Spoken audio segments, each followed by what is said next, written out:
off of. Ugh. Hello, good morning. This is Paul Romero with the Swissco Global, Independent Business Owner, Network Marketing Training number 72.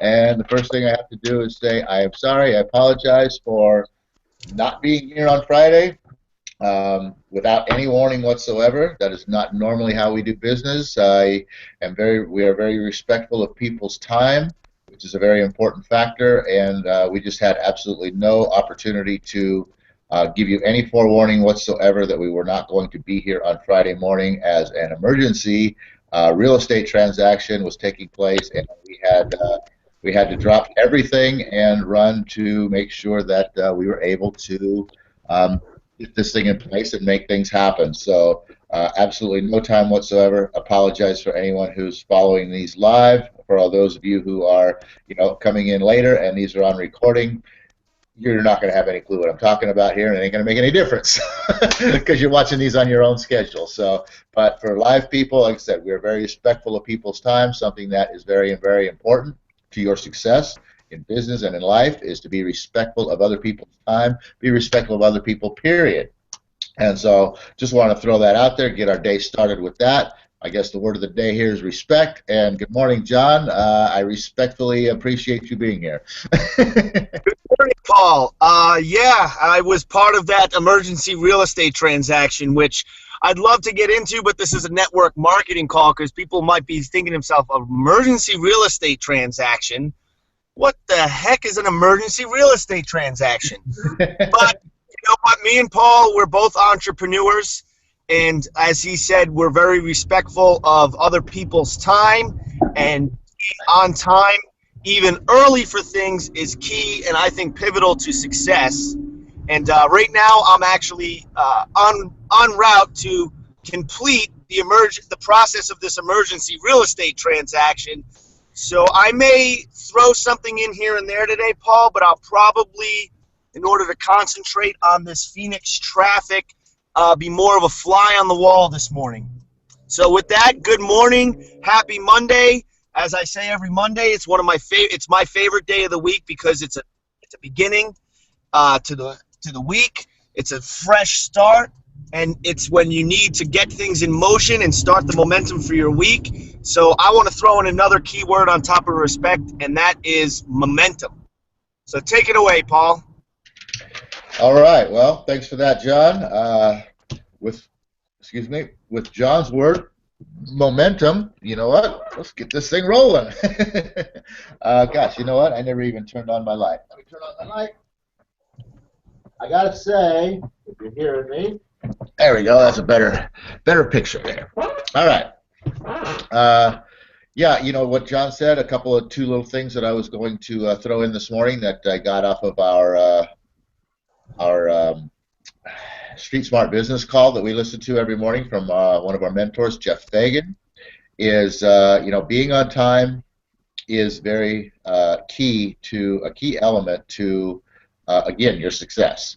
If you set up a meeting with someone and you're going to meet at the Starbucks or wherever you're going to meet at, and you have set this meeting up for 11 a.m. to go have a coffee, and your person is there 5 minutes early and you're not, and you're showing up 5 minutes late, that doesn't put out a very good impression, and people aren't going to want to, people aren't going to have respect for you right out of the gate. They're going to be, leery of whatever it is that you have to talk about right out of the gate. I mean, you've ruined the whole thing right from the very beginning. So when you set up a meeting, you got a meeting for 11 o'clock. Well, your meeting starts at 10:45. You need to be there 15 minutes early. You need to pick out the table you want.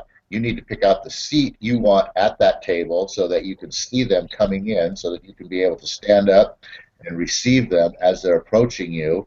And you have to be the one, right from the very, very, very beginning, who's taking control of this whole, of the meeting, of the conversation, of everything.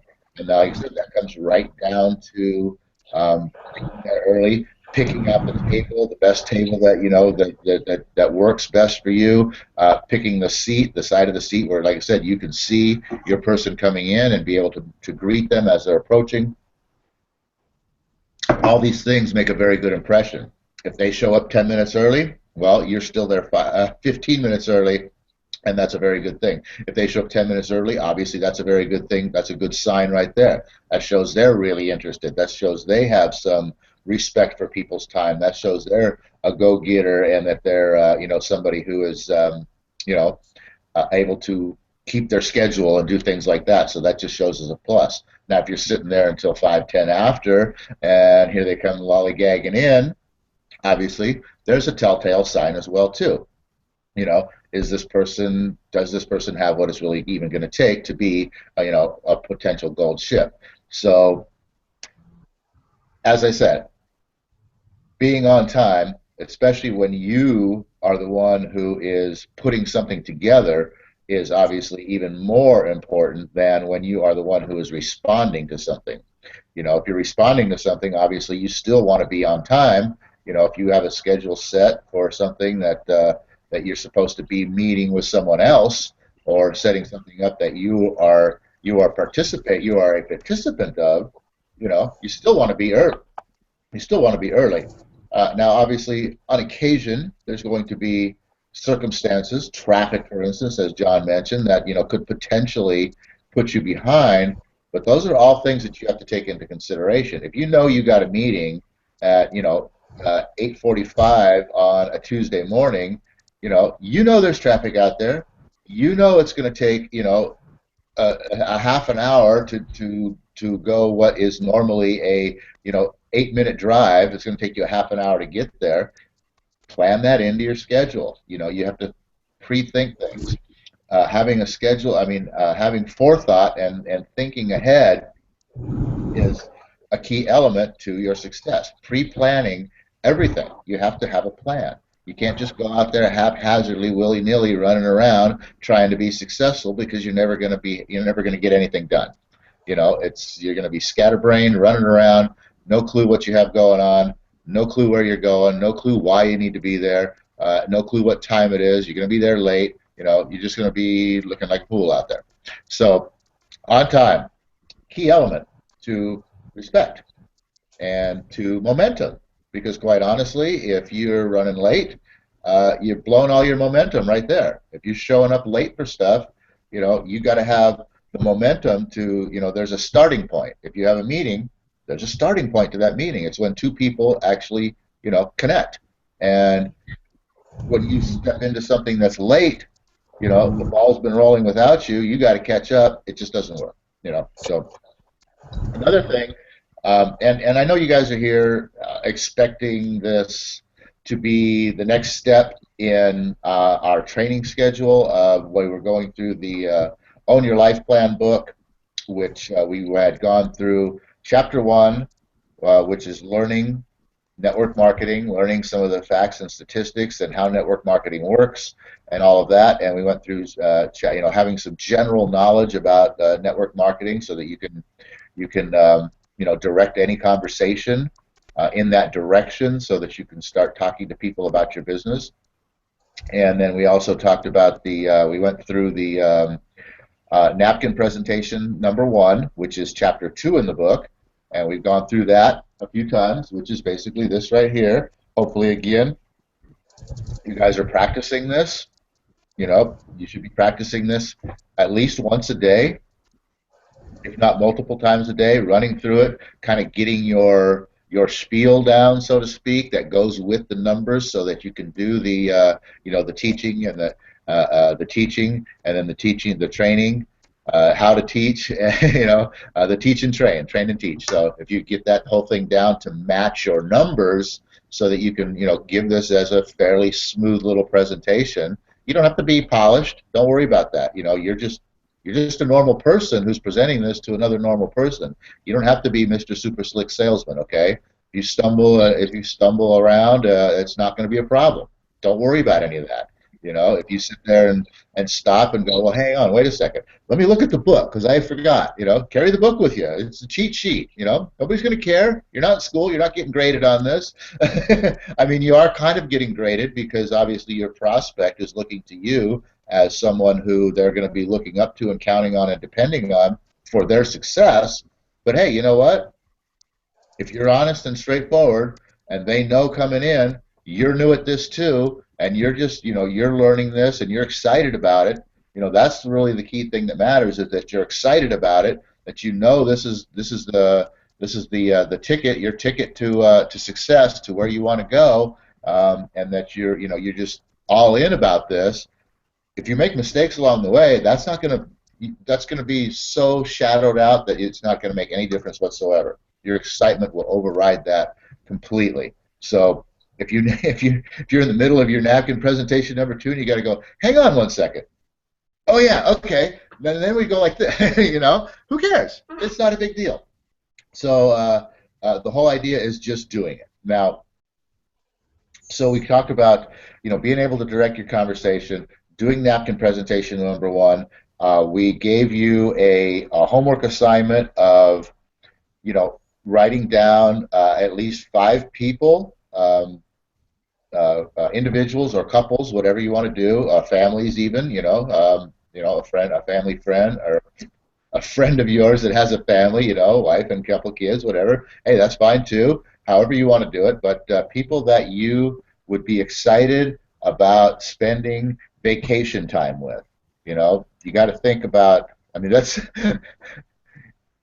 you might know a lot of people, but you know what? You may not want to spend vacation time with a lot of them too. So that's something to really consider. Who do you want to spend vacation time with? I mean, this is time that you're planning on enjoying. All right, you may not enjoy your time with a lot of people that you know. So who do you want to spend vacation time with? These are people that you really, really like, that you like hanging around with, that you want to spend, your quality time with.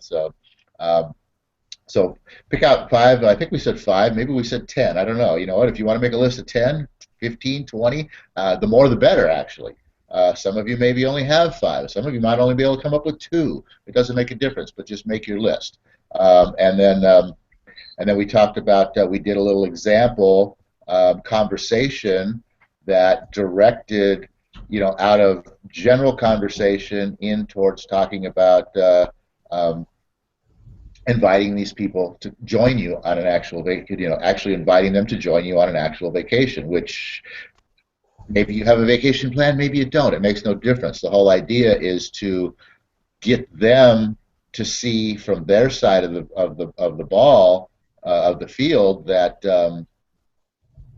that wow, you're able to just pick up and go on a vacation. I can't do that. It's the whole thing is designed just to get them to see from their own point of view that something's lacking, that they should have something that is better by, in their mind, they should be going, are you kidding me? I can't plan a vacation for 3 months from now? Something's wrong here. I got to do something about this. That's the whole idea, is to get them thinking along that kind of a mindset, that, basically presenting, opening their eyes to what we like to call lack. If they have a lack of something, that's basically what your job is to expose lack, to get the people, and the way that you expose lack is basically you need to be able to put yourself into their shoes and see things from their side of the field. That's a key element to success. I don't have it. Oh yeah, I do. If you guys have never read this book, this is a must read right here. How to Win Friends and Influence People. It completely talks about, basically how people think, and how, if you are wanting to have a relationship with somebody, whether it be business or personal or whatever, how do you do that? And it really all comes down to kind of one thing, and the fact that we're all thinking about only one thing, and that is me. That's all we think about. That's all we care about. And so it's all about how you can invade that I, me space in a way that is received and exciting and joyful to the other person. And when you can invade their I me space in a friendly, helpful, like I said, enjoyable, caring, a way that makes them feel good about themselves, hey man, you're in. And like the book says, the person who can do that, has their ticket written for life basically, and the person who can't, walks a lonely road. That's not exactly how it says it, but something along those lines. But you get the picture. The person who can, and it really all comes down to what did it say? Genuine interest in another person. I mean, that's it. If you can show genuine interest in them, they're going to like you. That's, you know what I mean? That's what it comes down to. So that's an awesome book, and that's a key book to that I think will help everybody to be successful. I'll tell you what, right now, I myself, you guys know that this is something new to me. I'm older. I should be a pillar of wisdom here that can come out here and give you guys all this wisdom and ideas and tell you exactly how things work and how to do things. But you know what? I lived most of my life, probably worse than most of you have lived yours to where you're at today. I mean, not as far as like, you know, problems and things like that, but I'm just talking about, financial stupidity. I mean, I just basically ran around, working a paycheck and spending my money and partying it up and having fun. And so I am really just a few steps ahead of you right now. But you know what? You can't follow somebody that's behind you. You can only follow somebody who's in front of you. And they don't have to be, and you can't follow somebody that is so far down the trail that you can't see them. Because hey, they might have went left at the fork, and when you get there and you can't see where they are, maybe you go right.